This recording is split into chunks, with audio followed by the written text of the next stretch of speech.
Good evening, everyone. My name is Nevena Spirovska, and it's a pleasure to be your facilitator tonight. On behalf of the Victorian Multicultural Commission, I welcome you back to this second Curious Conversations public lecture.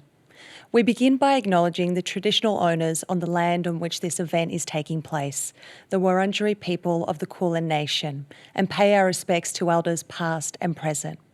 We extend this respect to all Aboriginal and Torres Strait Islander people joining us this evening. We acknowledge the connections to land, skies and seas, and the continuing language, stories and songlines. Sovereignty was never ceded, and this was and always will be Aboriginal land. To begin the evening, I would like to welcome the Chairperson of the Victorian Multicultural Commission, Viv Nguyen. Viv is a passionate advocate for genuine community engagement, and diversity is her greatest talent. She arrived in this country as a 12-year-old refugee, and for over 25 years, Viv has worked as a business executive as well as a community leader in corporate, community and government settings.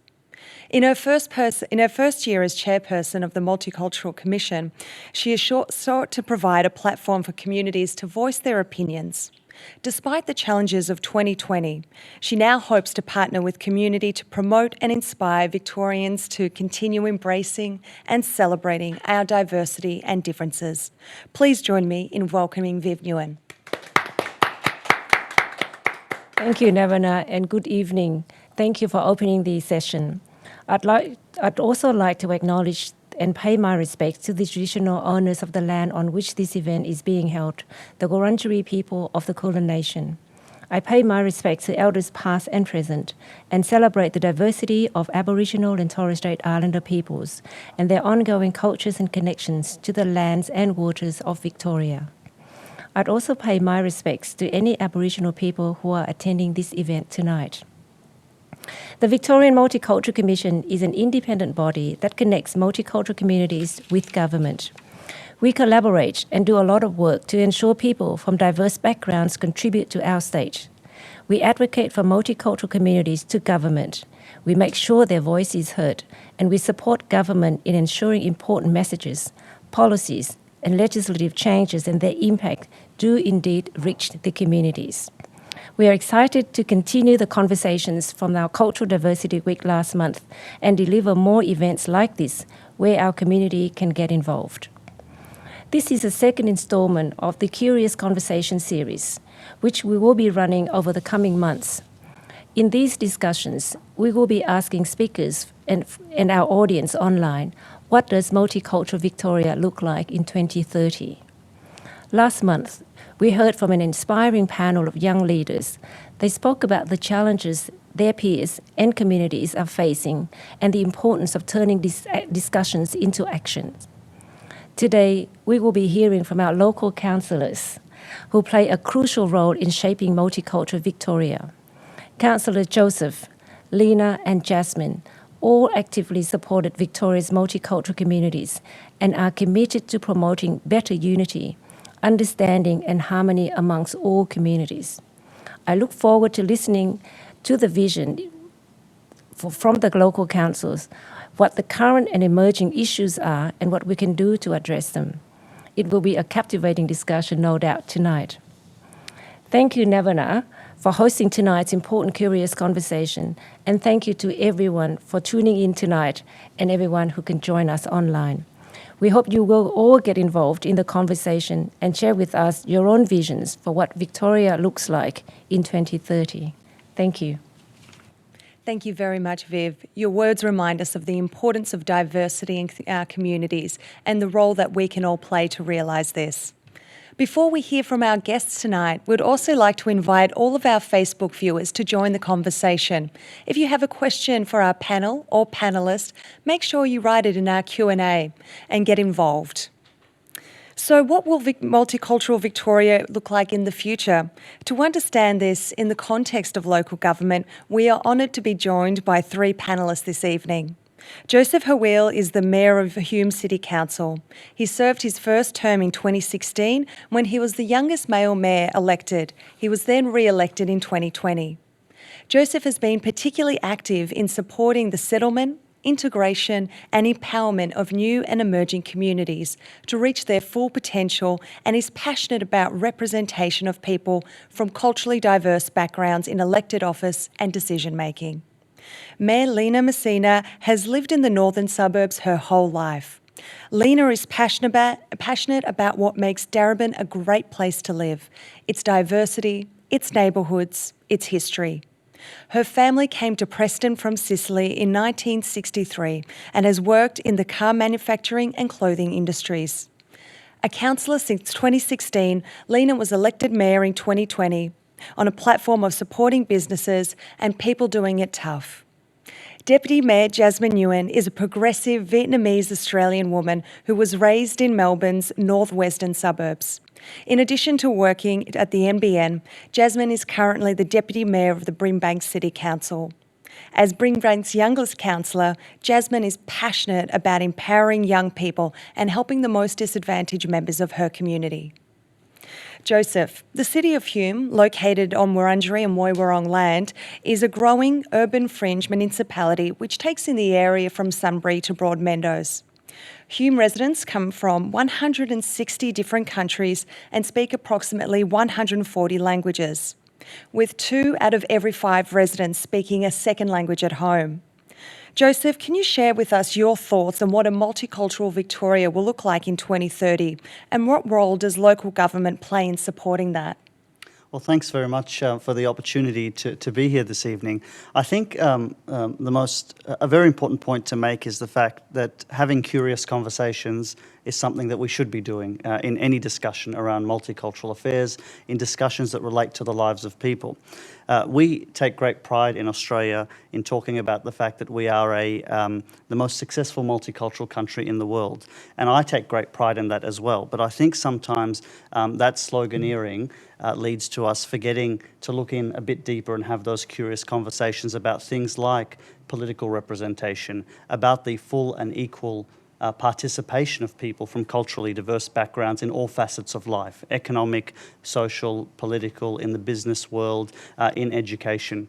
And too often we see that people from culturally diverse backgrounds are not fully represented in those spheres. So for me, at least from a local government level, but even further into other fields, 2030 means that we should, by that point, really fully embrace culturally diverse communities and capture the sheer value that they present in their experiences and backgrounds. There is a discussion that we hear very often in this country about gender diversity, women on boards, but that in some ways doesn't look at that cultural diversity element that is not often considered. So for me, I'd love to see a state in Victoria, indeed a country in Australia, that fully incorporates and embraces people from culturally diverse backgrounds in every part of its life and captures the value that they could bring to the national conversation and the future of this country.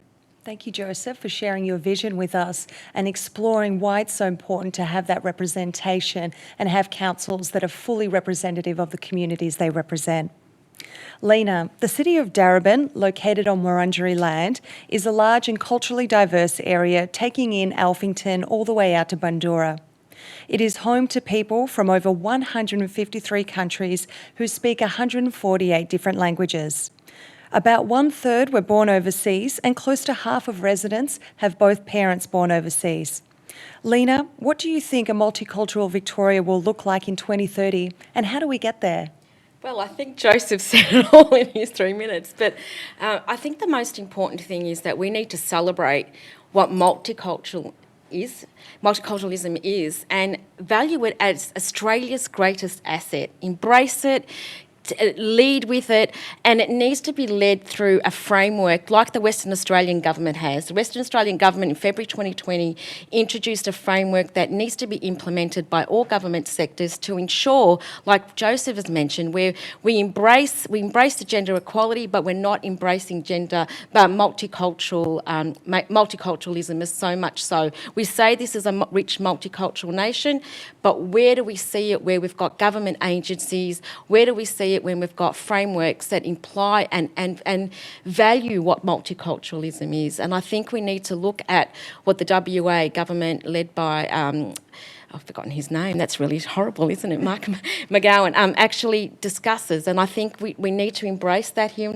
in South Australia, and there needs to be some in Victoria where there's a movement where we have a look at the framework, look at the feedback of what actually has been undertaken, how do we improve on that, and then implement that here in Victoria, I think. But in relation to that, we need to live in a society where there is no racism, where diversity is valued, respected and embraced. And I think that's the next step.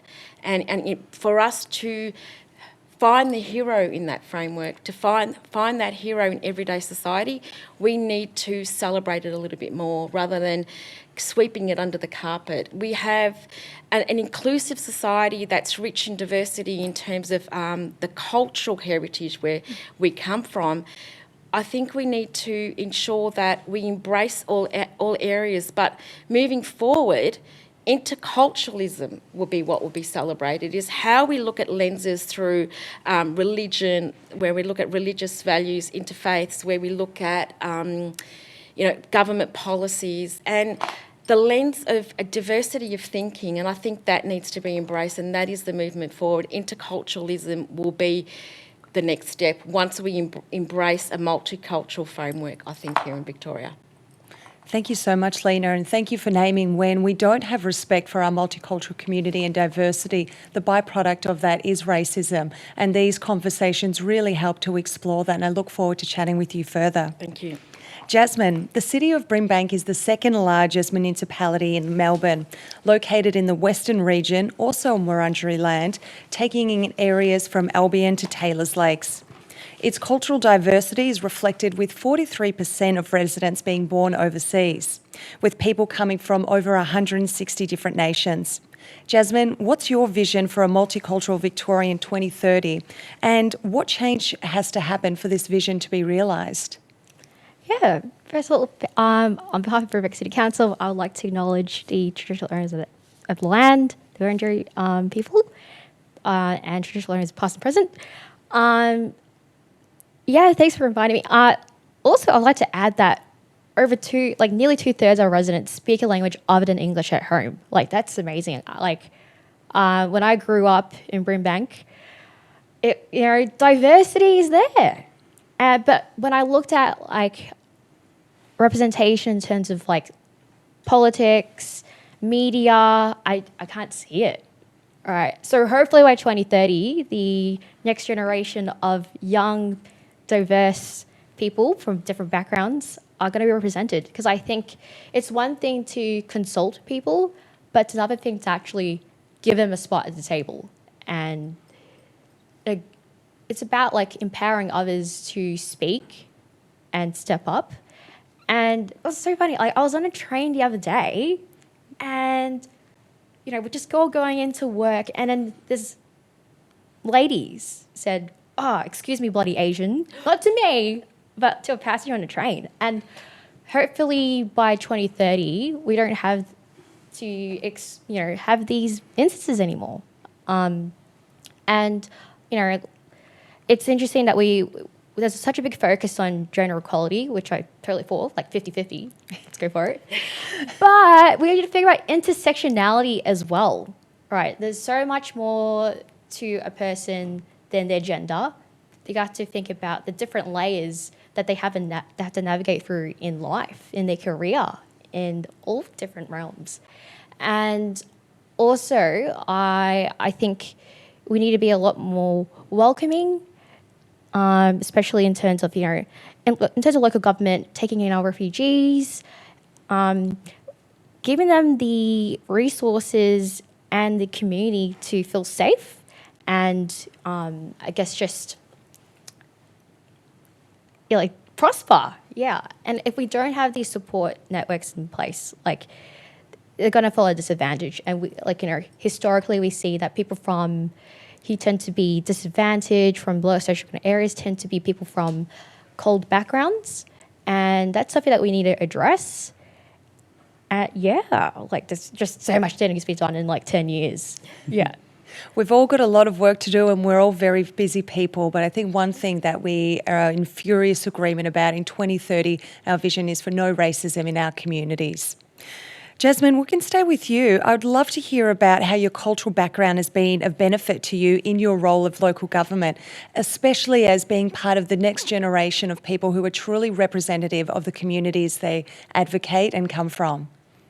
Yeah, I would definitely say, I think at Brimbank, we all say that our multiculturalism is one of our biggest strengths, and the diversity that we have makes us stronger. And I feel like in our area, you don't have to pretend who you are. You just who you are, and you embrace it and you leverage it. Like for me, being Vietnamese Australian, when I'm interacting with the Vietnamese community, I could speak their language. I understand the culture, but then it's transferable when I go to different communities, and I understand that there are nuances that you have to be aware of, and you become more attuned to these differences, and you listen more, and you're more empathetic. And I would definitely have to say, I can't believe it. I think there are other people out there who are from minority background, culturally and linguistically diverse, and if they see someone who's not the norm, that's inspiring. And it actually encourages me to be fearless in saying what my opinions are, because no matter what your background is, no matter your age or what your culture is, you bring something valuable to the table. And I definitely have to say that, yeah, it's good. Excellent, and thank you for bringing yourself to this panel tonight. Lina, I'd really love to know about your cultural background. Your family came here from Sicily in the 1960s, and how has that been of benefit to you in the local government, specifically in Darebin? Well, as you know, Darebin is multicultural and very diverse, and there's a strong Italian community that first came and settled and migrated in Darebin, and my mother was one of them. So my mother came as a migrant here as a 16-year-old, and my grandmother, my nonna, said goodbye to her children on the shores of Sicily, and they came here to a country that they didn't know what it looked like. All they know was the name. They didn't know what it looked like, what opportunities. All I knew was there was opportunities for work. And further to that, it was a language that they never spoke of. So my mother came and settled in Northcote, which was in Daruban, believe it or not. And I think I feel the fight of my ancestors on my shoulder when I think of the challenges that they've gone through settling here in Australia, but also the sense of knowing and not knowing, actually, of my grandmother saying, and my grandfather and my grandparents, because on my dad's side, saying goodbye, we can't provide you with the life that we want you to have, go to another country. So I think when I became mayor, I felt like I was standing on her shoulders. Yeah. I felt that I was a product of her sacrifices. And I'm sorry, I'm going to get emotional, but I do feel that way. I feel that when migrants come to Australia and settle here, we are a product of the sacrifices of our ancestry. We fight for their voices, and that is what ripples for me and empowers me when I speak to the community, where it doesn't matter what their background is or their cultural background. I find that I fight for their voices, and I feel like I stand on their shoulders in terms of I hear, I need to break down those barriers so their voices are heard. So to me, that replicates in everything that I do, and whether that's fighting, for example, in the deliberative panel, ensuring that multicultural voice is heard in the deliberative panel, because that's legislation now. We need to hear more from our communities. So that migrant voice previously who did not feel that their voices would be heard, it's my role as the mayor, it's my role as a councillor to ensure that every voice is heard in the community in terms of what they feel that the vision looks like in 20 years' time, what the vision looks like in 4 years' time. If they're not happy with what's happening in their street and they're not understanding the letterbox drop that addresses something that's happening in their street, that they have a voice, and their voice is important. And I still say that if you don't like what's happening in your community, reach out to your councillor And, you know, and when we have the local paper it's gone. It's no longer existing in metropolitan Melbourne. But we do have the multicultural community that does have the mediums in terms of the print media and the radio. And reach out to your councillors. And the more councillors that are multicultural, I'm sorry I'm honing in on that, it means that you're representative of your community. So if your community can reach out and speak to you and you speak their language, and that also means that not necessarily in my municipality, and I can reach out to you as well, because we do have an emerging Vietnamese culture in Darebin, and especially in my ward. I can utilise your services and reach out to you and understand the different cultural perspective and that lens, to ensure that I embrace and understand some of their challenges, because my challenges might not be your challenges, but we need to have that lens that embraces and breaks down those barriers. And that's such a beautiful sentiment. I feel that you've captured on not only the migrant experience, but people with a refugee and asylum seeker background. I think that's something that touches really from the heart, and thank you for sharing that with us. Thank you. Joseph, I'd really love to understand what you see as the main issues that need to be addressed for us to realise a truly multicultural local government, and what are the biggest changes that need to happen to get there? Well, I think what we've heard tonight is a lot about representation, and I love facts, I love figures. Anyone in local government will tell you that, because we have to go through a rigorous process on decision making. It's a lot of facts, a lot of figures, a lot of reports in government. And it was interesting to just do a sort of comparative analysis of where we are in Australia compared to the international level. In Australia, we have a 22-member cabinet. Only 6 are women. Aside from Ken Wyatt, who's Indigenous, there are 0 members from a non-Anglo-Celtic background in our cabinet. Compare that to the New Zealand cabinet: 20 members, 8 women, 5 Maoris, 3 from the Pacifica community. Look at our parliament. The 46th parliament has 4% non-European heritage. That's 9 members out of 227 who have a non-European parent, 9 members. Compare that with New Zealand: 50% women, 16 Maori MPs from African, Pacifica, Latin American, Sri Lankan heritage. Canada, 50 members in their parliament are minority from what they call visible minority communities, 15 people. The Victorian cabinet is no better. I don't believe it has any member of non-European background in the cabinet. And look at the changes that are happening around the world. The majority of President Biden's cabinet is from a non-white background, 50% female. Everything is rooted in representation. When I go and do my work, everything I do is based on my values, my background, based on the experiences that I've had, and I bring that to the decision making. And the 3 of us will make big decisions every day that we go into work. We allocate billions of dollars in expenditure. We tailor services and programs for hundreds and hundreds of thousands of people. Unless we come with an understanding of what their background is, what their expectation is, what their needs are, I don't think we can deliver in the way that we should be. And it all starts from representation.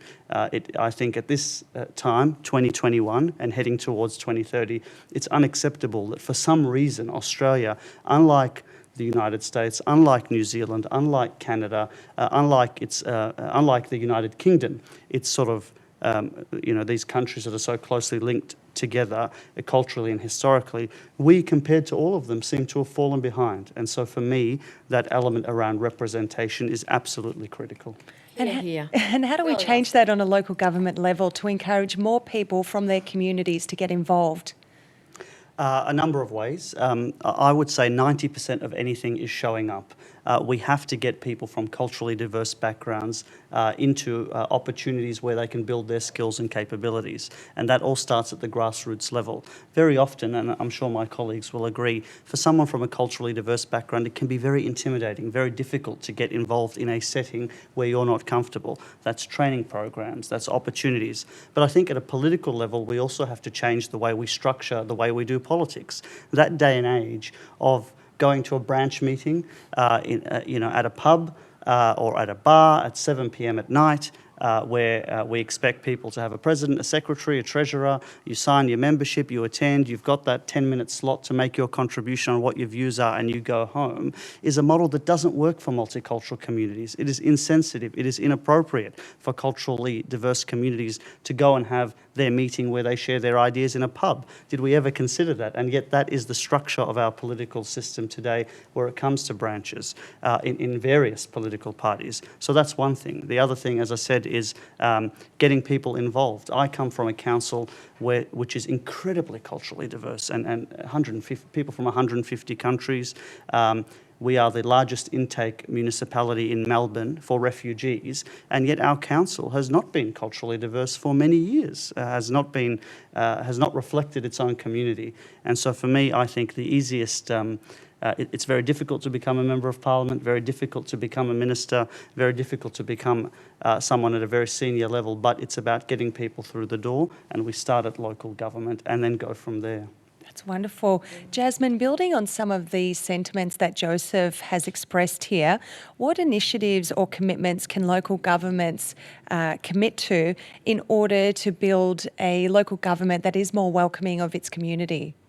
Yeah, well, one thing, I just want to build on what Joseph said, because Please. I feel like I'm a product of my community, like, supporting me. Like, I didn't mention before, but my parents were Vietnamese refugees, so they met on the boat in the 1980s. So when they got here, politics was like, okay, they got here because of politics in their home country. But in terms of pursuing political career, that's the last thing on their minds. They're just trying to get a secure job, put a roof over their heads, food in their mouth. So that's why usually they tell their kids, don't do politics. That's not, you think it's hard for a white person to become a politician. What about you? My mum literally told me that. Right. And I just was trying to study global politics at VCE. And really, like, I didn't think I was going to run for council. What happened was, like, I just volunteered with the Vietnamese Community of Australia, the Victorian chapter. And through, getting to know people, getting active, understanding my ancestry and everything, a community was built around me. And I had a couple of friends who were running for council as well. And you know how this came about? Because they felt supported by community, because they're like, well, the Vietnamese community's been in Australia for 45 years. Look at us, where are we in the parliament? I'm like, yeah, not there, not that many people. So we're like, you know what? We need to build a bridge between different cultures, different generations, and it was when we got together as a group, supporting each other, that we felt empowered to go for it. Because, well, you're trying to look for a mentor, but you don't see anyone like you. So, like, for me, I just looked at the Brinbank Council and I'm like, oh, I wish there was more diversity on there. Like, a lot of people think that, but they don't feel comfortable, or no one does. It's a pretty big move to do. Put their hand up, all right? So it's like, you can advocate for change, but you could be the change as well. And if you can't be the change, you could tap someone on the shoulder, support them, uplift them to be the change. So in terms of what local councils can do, they really need to have different programs, such as, like, we have like a Brimbank Dynamic Young Citizens program, where we go to different schools in the local area. We talk about, what is council? What do councillors do? And maybe plant that little seed in their head. And then also, we also have leadership groups, right? So we have our First Nations leadership group in Brimbank. And, like, literally, it was through the Dual Identity Leadership program where I got exposed to other, like, similar-minded people who wanted to be leaders. But obviously, because they're from coloured backgrounds, we can't follow the traditional routes to leadership. Usually, like, you're these established places with connections already built there. Like, if you're from a minority, a coloured background, you don't have that. So you have to build it from scratch. So, that local government can definitely connect a lot of people together. And, yeah. If I can add to that, Please. I think structurally there are things that we can do in local government to try and assist that process, and I think Jasmine's touched on a lot of them.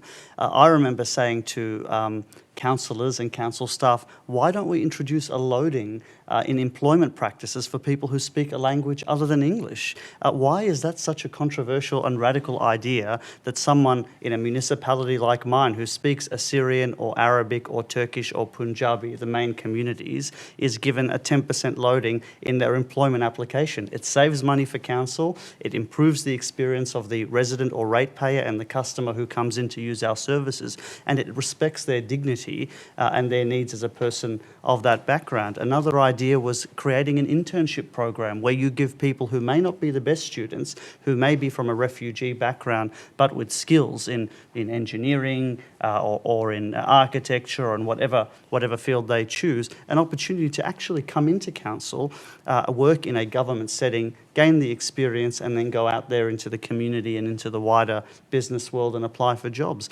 I don't think people appreciate how difficult it is for people who are migrants, people who are refugees, people who are from culturally diverse backgrounds to even get a foot in the door, let alone run for council, let alone become involved in politics. So luckily we're there, so I think we have a responsibility, and many of those from culturally diverse backgrounds, to make those structural changes, but also, as Jasmine correctly said, to support each other. And you'll find that across this state there are young people, many of them are my friends, many of them are your friends from culturally diverse backgrounds, who are saying, unless we get together and network and build relationships and build friendships and support each other through mentorship relationships, then we're not going to see that sense of urgency proliferate across the community.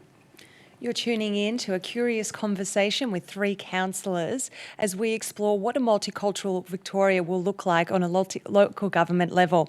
If you have any questions for us, be sure to leave them in the chat and we'll be able to answer them in our Q&A coming up very shortly.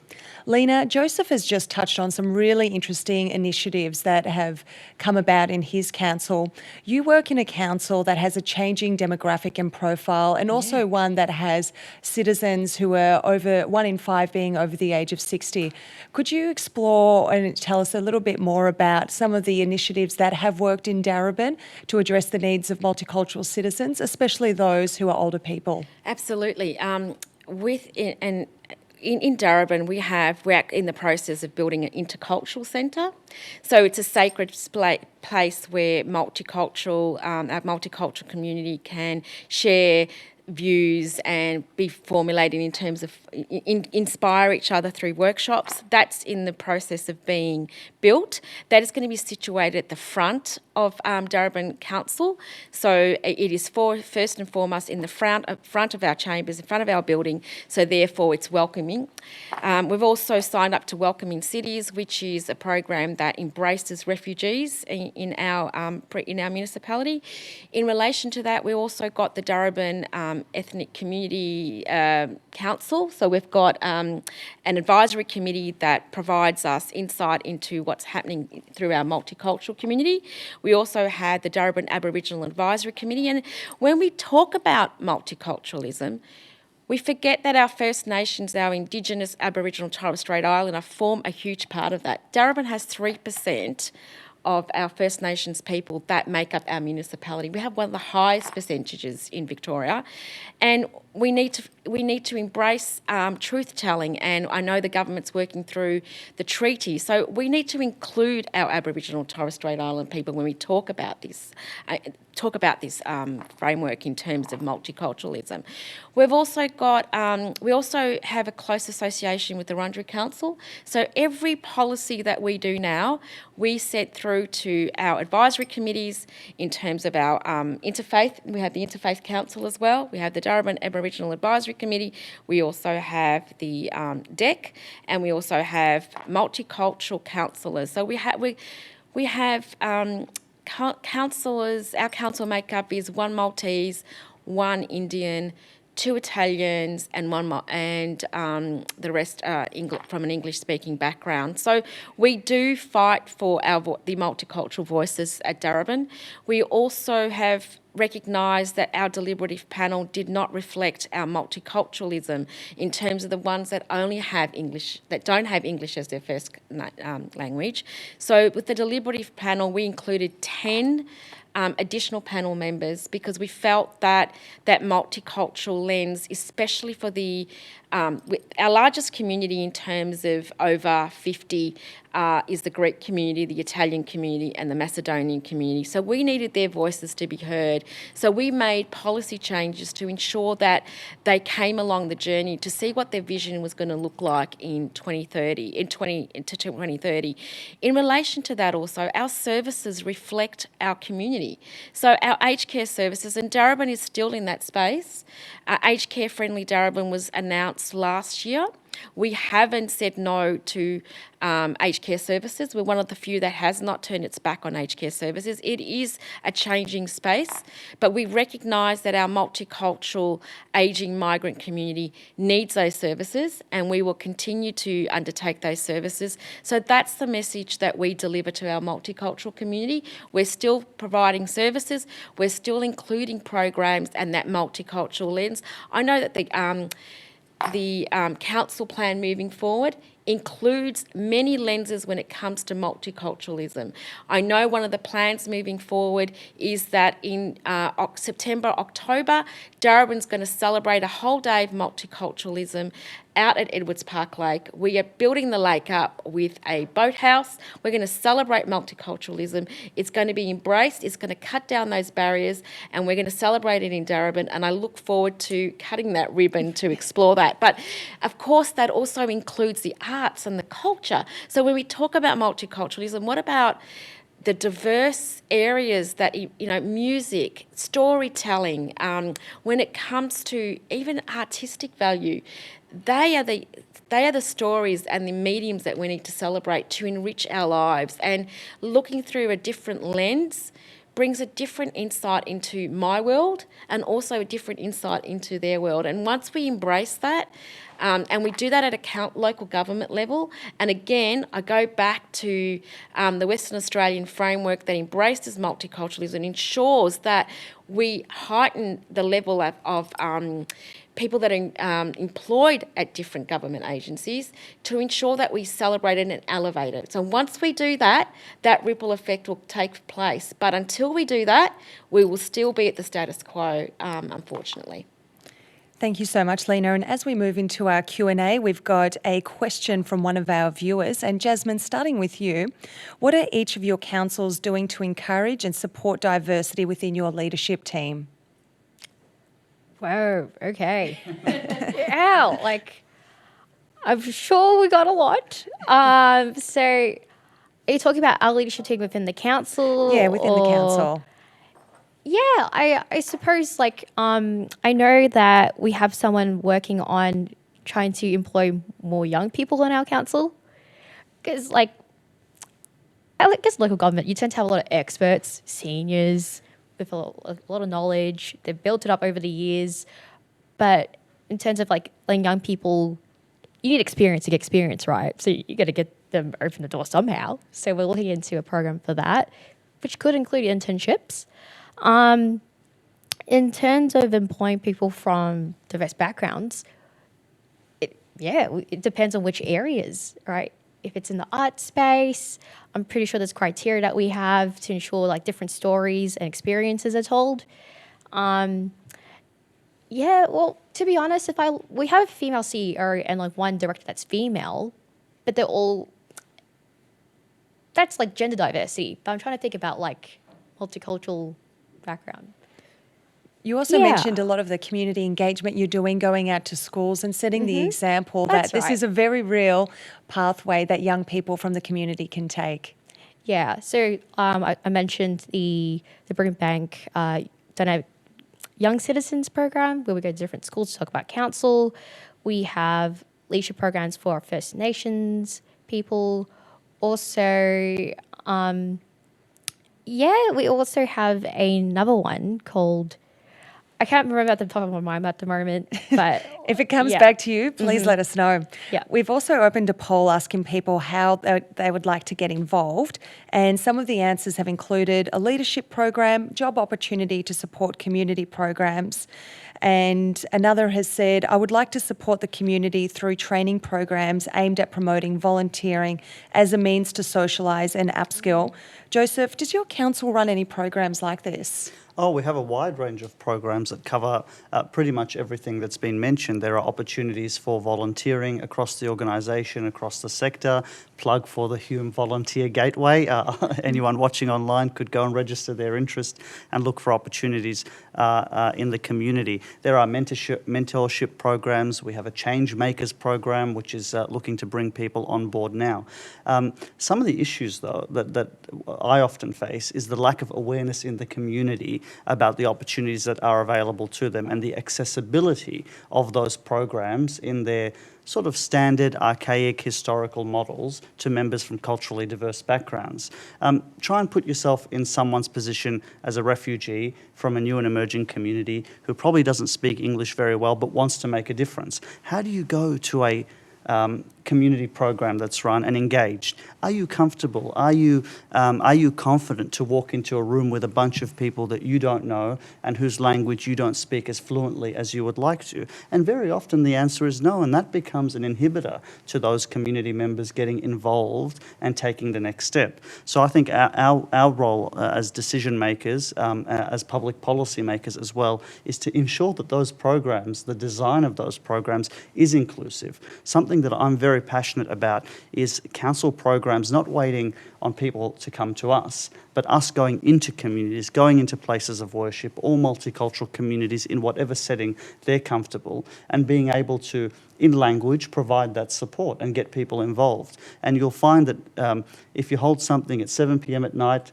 on a cold winter's day in a community centre, very few people are going to come, and I bet you that they're not going to be people from new and emerging community groups. But if you go on a Sunday to a church or parish or a mosque in my community where there is 500 people or 1,000 people and set up your community session or your consultation in that setting, there will be hundreds of people who will feel comfortable enough to share. And I think that's the reshaping of our approach to multiculturalism that I've been talking about.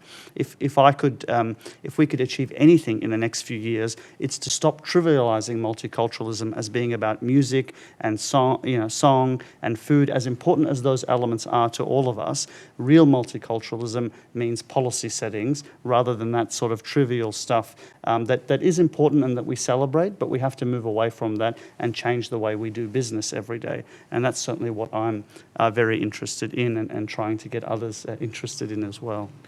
In that, you've touched on the importance of not only being proactive, but also being culturally sensitive and responsive.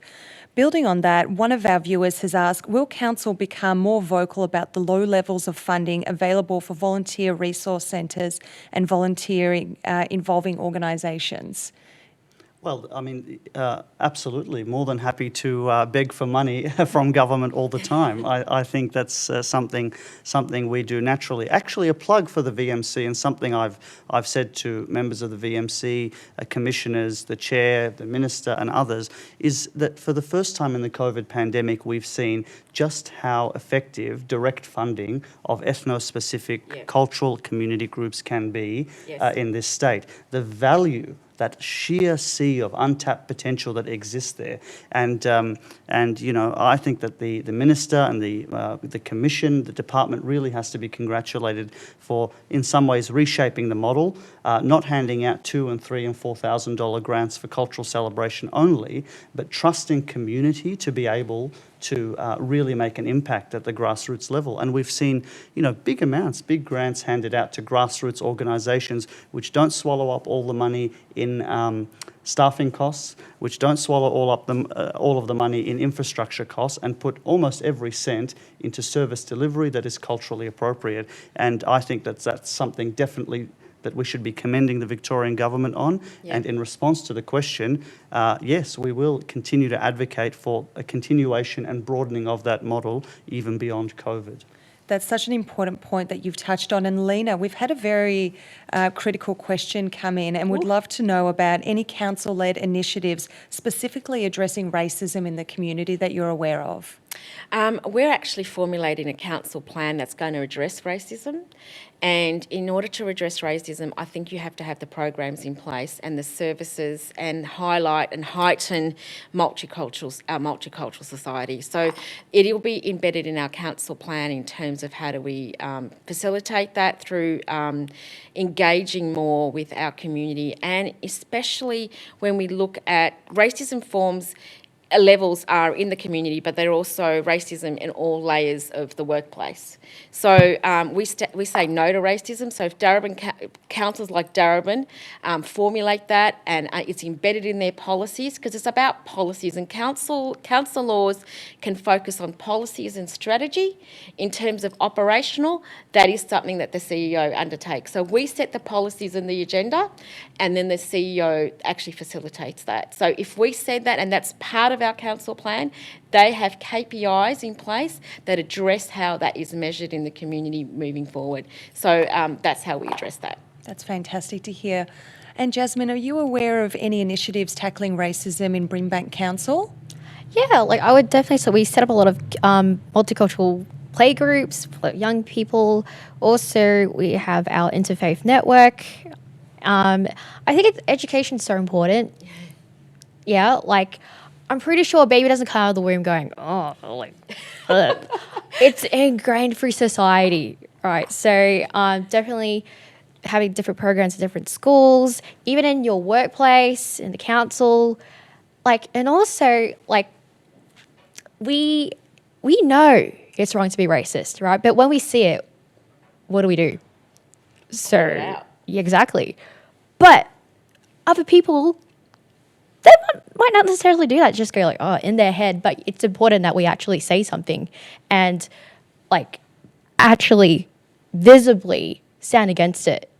And then also in terms of like dismantling racism, exposing people to different cultures is super important, right? So that's why we have all these events celebrating multiculturalism. That's why you're encouraged to go to different cultural events. You need to speak with different community groups, and like what you were saying before, it's like trusting the people from ethnic communities and cultural backgrounds that they know their community best. Give them money to do what they need to do. So, yeah, it's a really nuanced, because racism, we all know, when you say it out loud, everyone can point out that's racism, but you also have institutionalized silent racism that's embedded, in different layers. It's like, how do you hire people? Are you discriminating people based on their last names and their resume? How do you stop people from doing that? Are you looking at measures like affirmative action, for example? Yeah. And it's also if I'm hiring someone, I tend to employ people who are similar to me because, you think we get along. But be curious, look outside the box and go, okay, maybe someone from that, I don't tend to see these type of people in this area, but, give them a go. Yeah. I hope that made sense. That did, and thank you so much. We've also opened up a poll on the live stream and asked people what they would like to see more of in regards to multiculturalism and diversity with their local governments. Some of our answers have included additional community engagement if representation targets are not met through initial engagement activities, more diversity in council staff to reflect the community they serve, support for international students and including their voices. And also someone has said they'd love to see local government being vocal about funding for more volunteer organisations so we can upskill migrants to help gain further employment. Joseph, you mentioned that it's so important for the people in our communities to know what local government and new initiatives exist. How can we better inform communities about the opportunities that are in, say, the Hume City Council area? I think we have a problem in this country around civic awareness. Too few people know how government works. What are the various levels of government? So every day I'll get a call about someone asking me to help them with their visa. I'll get a call every day from someone asking me to waive their infringement. I'll sometimes get a call from people asking me about how to fix a road that's an arterial road and not a council responsibility. I think that's our experience all the time. It is a difficult thing to deal with sometimes, but on the other hand, it's a reflection of just how accessible local government is. We are the closest level of government to the people. Anyone of my 250,000 constituents can pick up the phone and call their mayor any time of the day or night, and they do. Sometimes, at times I would rather they weren't calling me. You can't pick up the phone, and call on the mobile phone your member of parliament or a minister in the government or the prime minister, but you can call your local councillor or mayor. And so that means that we have that real accessibility into the grassroots of the community, and I think the ability to be able to explain to people just what options are available. But as I said before, it's really about getting directly into community and telling them about the vast swathe of programs. At Hume City Council, we have more than 100 services that we deliver alone for the community. And I like detail. I have an eye for detail, and I try and have a look at the programs and activities just to have a look at who's participating. If we don't, and as the question implies, get people from culturally diverse backgrounds participating in these opportunities that they in fact fund through their rates and through their taxation, in effect what we will create is ongoing systematic inequality in the community, systematic poverty, systematic lower levels of education, and various barriers in society. And so I think that anything we can do to get the word out there, we definitely should be doing and will do. Maybe I think we'll get all the councillors to stand in the street yelling about the options that are available. But there are opportunities, and I think it's all about recognising the importance of self-determination of these communities and their ability to, as Jasmine and Lina have both said, deliver for their own communities what is appropriate for them. And that's about funding them, that's about sharing service provision opportunities, and just letting them know what's available and letting them run it rather than us coming and dictating to those communities what works best for them. Lina, I saw you nodding in furious agreement there, and we've had another question come in from our Facebook Q&A. How can public community infrastructure and public spaces improve cultural safety? That's a really tough question. Cultural safety.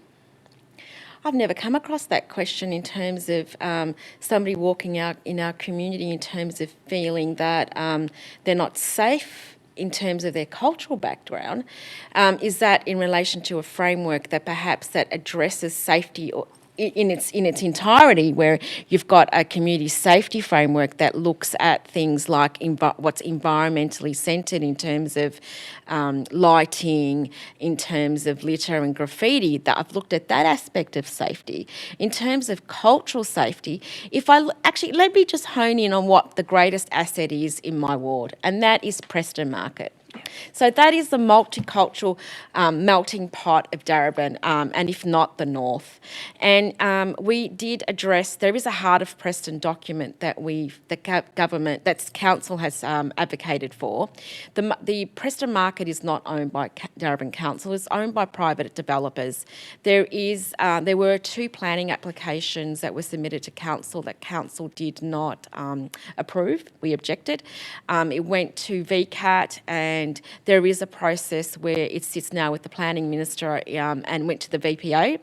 In relation to that, it's on its own, it is a planning matter. But it is not only a planning matter, there also needs to be a cultural lens that's placed on the Preston Market, because you have a look at the richness of what Preston Market means. It's about celebrating the diversity of the traders, celebrating the diversity of the heritage of Preston in terms of the story of migration. And I've been arguing and advocating for, we've got, the Preston Market sits on the level crossing removal. You've got Kramer, Murray, Bell and Oakover that are going to be removed, and we've got a beautiful place that we call the Daruban Arts Entertainment Centre. All that area that flows underneath those railway lines will be open space. That will flow into Preston Market, and we also, council purchased some land on High Street. That flow I've been advocating for the story of migration to be celebrated there, and that's through whether it's going to be placemaking, whether it's going to be storytelling through some of the. Situated there, we've got a bowling lane where the Trugo Club used to play bocce. So that's how you celebrate it in places and feeling, I guess, that safety area where it's welcoming for multicultural community to be going into that space. And that is interesting because planning does not address cultural issues. So culturally, the Preston market is an asset, but it needs to be safeguarded to remain that, but it's not council owned. So how do we do that in a planning scheme? And that is to embrace and ensure that the cultural heritage of the market still thrives. How do we do that? By advocating, like we have at Darebin through the Heart of Preston, advocating through to the ministers, advocating through ensuring that we still continue to celebrate multiculturalism and its diverse background in the future of the Preston market. Jasmine, you've raised a really interesting point before about building bridges from the grassroots to community groups to local councils. How do we make sure that those bridges get bigger and bigger so more and more people can walk over them? Yeah, okay. All right. Existential. Yeah, philosophy? Okay. Wear bigger shoes. Yeah, put cement on it. Well, like I said, it's connections, right? So first of all, I guess you look around and you think, okay, this person will be good to connect with that person. And it's like, for me, like, how I fell into things is just like, I just follow my interests, and then I met people with similar interests, and then it just snowballed, right? And when you're having discussions together and you're like, oh, this sounds like a great project, let's bring that person in, for example. And then, like, you need to build a network that builds the network itself, if that makes sense. Like, you bring other people in, another person brings other people in. I mean, it's kind of straightforward in my opinion in terms of building bridges. You just talk and you get involved. Yeah, like what? So we'll keep talking. Yeah. Keep having curious Mentoring conversations. Groups, networking groups. Just turn up to events. Yeah, link up. How about formulating a multicultural group within our own council laws and seeing how we can implement strategies to fight those barriers together? All right, Yeah. you'll be the first president. You can be the deputy president. Yeah, and I guess That's how we do it. It's how we bridge those bridges and look at the issues that we're facing at Daruban, at Brimbank and Hume, and bring that together and advocate more. And how do we do that through the council plan? Because don't forget, the council plan sets the agenda for the next 4 years, and the community vision the next 20 years. So how do we formulate that? And it needs to be done now. Yeah, it's like you can have informal bridges where you're talking to people in person on a familiar basis, but you can have formalized bridges where you actually put it in the document, in the plan, have a list, all right? Build that list, talk to everyone in that list. Yeah, get them to the table. But also not underestimating the value of those curious conversations. We could put in as many plans as we wanted. We could sit through hours and hours, as we do in the evenings, coming up with policy positions. If they are not implemented, if people are not connected to each other, they're just going to be Pieces of paper. black letter ink, in writing. And I think we just cannot underestimate the value of exactly what Jasmine said, talking, networking, building connections and relationships with each other, but not keeping to ourselves that knowledge and expertise base, sharing it with others, building their connections, assisting them into opportunities, and then hopefully seeing those opportunities flourish into something meaningful. Yeah. And I think you hit the mark. I'm a facts and figures person as well, but when you went through what Canada and the makeup of Canada and the makeup of New Zealand, that really shone a light. That light is dim in Australia. It needs to change. And it doesn't get changed in 30 years. It needs to start changing now. That's right. Sometimes I feel like, you have people from minority backgrounds, cultural backgrounds, they kind of have to kick the door down. You know what we could do? We could just open the door nicely, invite them in. And take our shoes off. That's the call to action there. Yeah. And as we start winding down this curious conversation, I'd love to have a final thought from you all each. What would you tell a young multicultural student who's perhaps watching this, who's feeling inspired, who's got their fire in their belly about their journey to local council? What would you say to inspire them, Jasmine?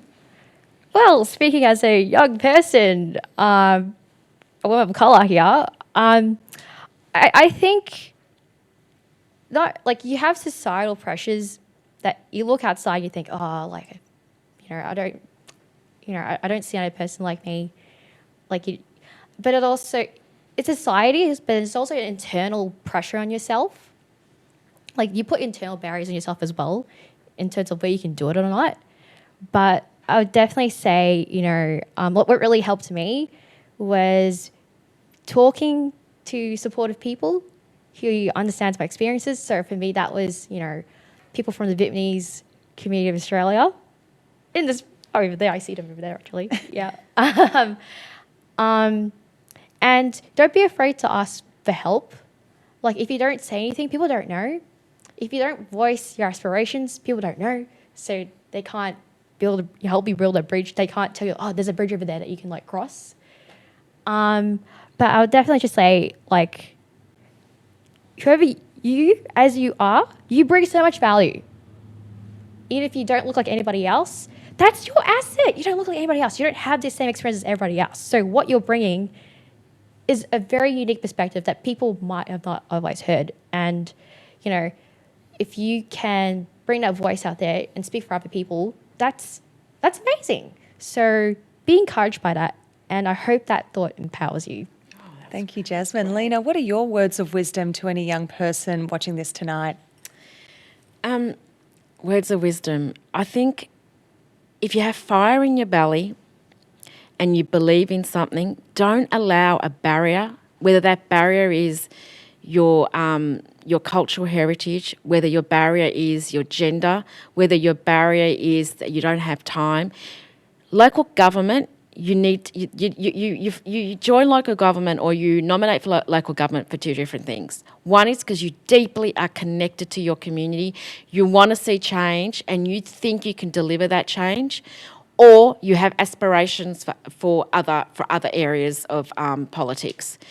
But when you do it and you're congruent with your actions and you see somebody that delivers, and let me tell you, it's tough being an independent woman in a political, progressive community like Darebin, let me tell you. But to lead and to see others that have inspired you, and I'm hoping that there are people listening that have hopes and dreams and want to facilitate change, that they take the initiative and nominate. It's really tough putting your face on a billboard, but guess what?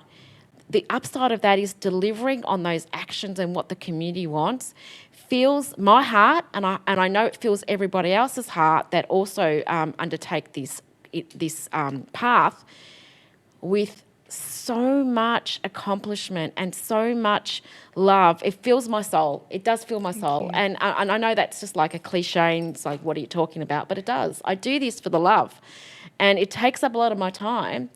But in 20 years' time, I have a grandson, so in 20 years' time, when I walk through my municipality and I see the elevated rail that we advocated so much for in Daruban, and I have a look at the Reservoir Boathouse, and we look at the Northcote Aquatic Centre, the Reservoir Leisure Centre, a thriving Preston Market, and I walk down the street with my grandson, I know that some of the policies that I participated in have made a change, not for just my generation, but the generations to follow. That's what motivates and empowers me. And if that empowers you to deliver on some of the areas and the infrastructure and some of the policies and the programs, then I urge you to join local council. I urge you to start those conversations with your local councillor, because together we can make change, and those changes are phenomenal in my point of view. And Joseph, just before we wrap up, your words of wisdom as well. I don't know if I'm in a position to share wisdom yet. You've had two very eloquent answers. I'll make my one a simple answer, and that is to get involved. Everything in my life started with community. I'm very proudly of Assyrian and Greek ancestry. Everything for me started in the trenches, active with my community, trying to improve their position, trying to improve opportunity for them. I firmly believe that you can't be what you can't see, and people from culturally diverse backgrounds need to see people from their community involved. For young people, switch off Netflix, get off the screens, the iPad and the iPhone, and stop waiting for others to do something for you. If not you, who? If not now, when? This is the time to get up, be active, get involved, and start, as we've said, I think clearly, knock on those doors, because no one is looking out for you and waiting to come and give you something on a silver platter. You have to get up, get active, and get involved, and reach out to people like us and like many others in the sector who are very willing and prepared to provide advice and support. That's my encouragement, hopefully. Very powerful words, and very special thanks to our panel this evening, Mayor Joseph, Mayor Lina, Deputy Mayor Jasmine, and to the Victorian Multicultural Commission, the Victorian Multicultural Commissioner's Chairperson, Viv Nguyen, and to every person who's tuned in tonight. Thank you so much for joining us for this curious conversation, and we hope to see you very soon. Good night.